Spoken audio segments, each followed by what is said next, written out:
લાડીલા ભગત મારા ગોડલા જો કરે આવા તને કોણે માર્યા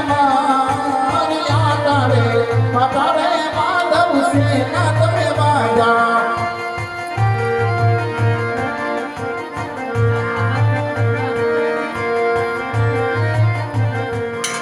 આજ લાડો રે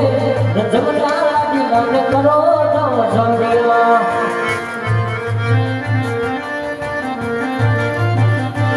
ये सुना मेरा जानी केला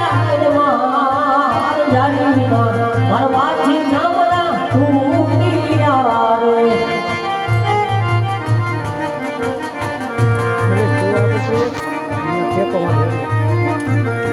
યાદે કરે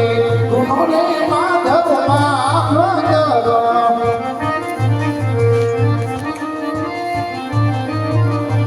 ये वारे वारे नाई करू यामी भूले करे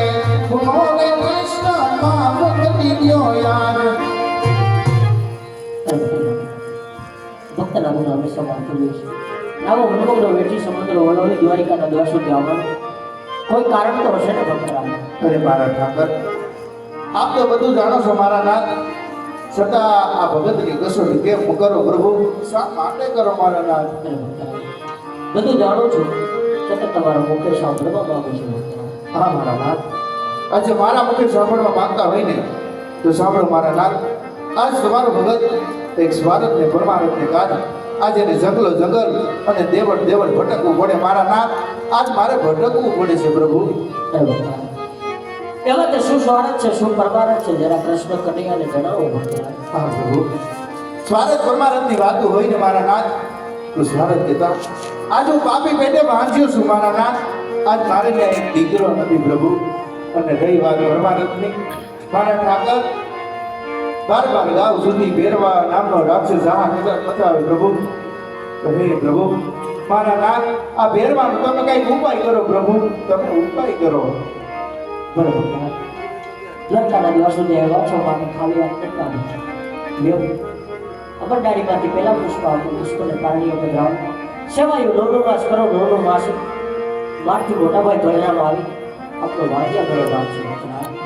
અરે મારા ઠાકર આજ અમરડાલીમાંથી મને પહેલું પુષ્પ આપ્યું મારા નાથ તો પ્રભુ અમારે પૃથ્વી લોક ઉપર વાતું થાય છે મારા ઠાકર કે એક દીકરે કોઈ દીકરા વાળો ન કહેવાય અને આંગણે જો એક દીકરો હોય ને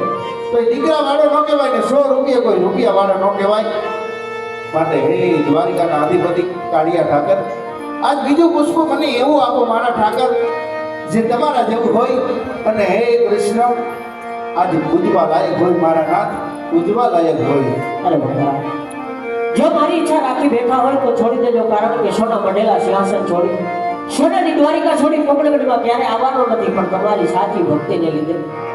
આ કૃષ્ણ કનૈયો તમારા માટે પણ સૌ છે જો ત્રિલોકના નાથને તમારો પુત્ર બનાવવા માંગતા હોય તો મારે તમારા જમણા હાથના વચન